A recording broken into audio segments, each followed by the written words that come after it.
जब खंडहर बोलने लगते हैं। अगर आप कभी कर्नाटक के हम्पी गए हों तो आपने वहां बिखरे हुए पत्थर जरूर देखे होंगे, टूटे मंदिर, गिरे हुए खंभे और वीरान महल। दिन में ये सब इतिहास लगते हैं, लेकिन रात में यही खंडहर गवाह बन जाते हैं एक ऐसे श्राप के जो आज भी जिंदा है। स्थानीय लोग कहते हैं यहां सूरज ढलते ही कोई राजा जाग जाता है। ये कहानी है विजयनगर के आखिरी महाराजा की, जिसे मौत नहीं मिली बल्कि मिली एक ऐसी सजा जो सदियों से चल रही है। सोने का शहर, दुनिया का चमत्कार।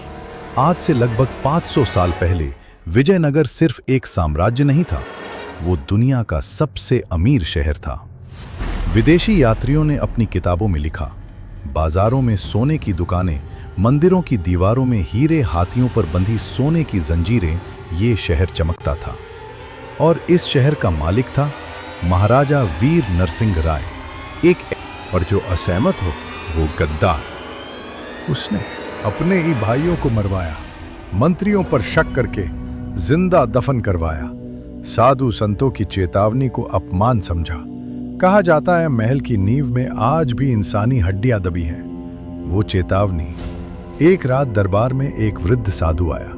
उसकी आंखें अजीब थी, जैसे भविष्य देख रही हूं। उसने कहा, राजन, ये साम्राज्य धर्म पर टिका है। जिस दिन आपने अधर्म चुना, उसी दिन ये नगर राख बन जाएगा।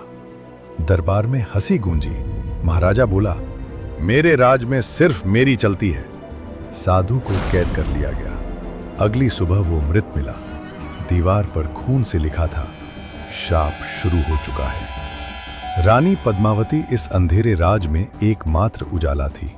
रानी पद्मावती दयालु, धार्मिक और प्रजा की पीड़ा समझने वाली। उसने राजा से कहा, देवता नाराज हैं, प्रजा रो रही है, ये राज विनाश की ओर जा रहा है।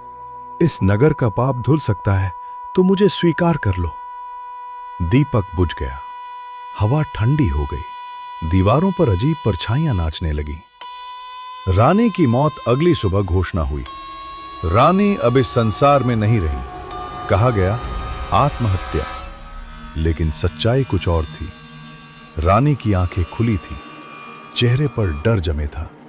दासियों ने कहा, रात भर महल रात में मूर्तियों से बात करता, कभी हंसता, कभी चीखता, निर्दोष लोगों को मरवाता।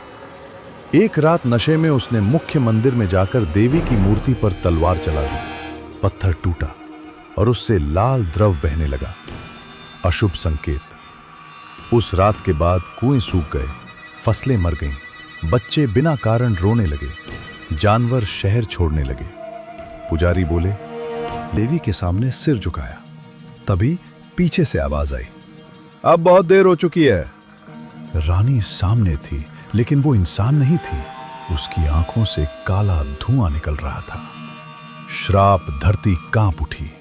एक गूंजती आवाज आई, राजा मरेगा नहीं, राजा भटकेगा। रानी बोली, तुम्हें न मौत मिलेगी न मुक्ति। एक तेज रोशनी और महाराजा गायब। अंतहीन सजा। अगली सुबह विजयनगर खंडहर बन चुका था। राजा का शव कभी नहीं मिला।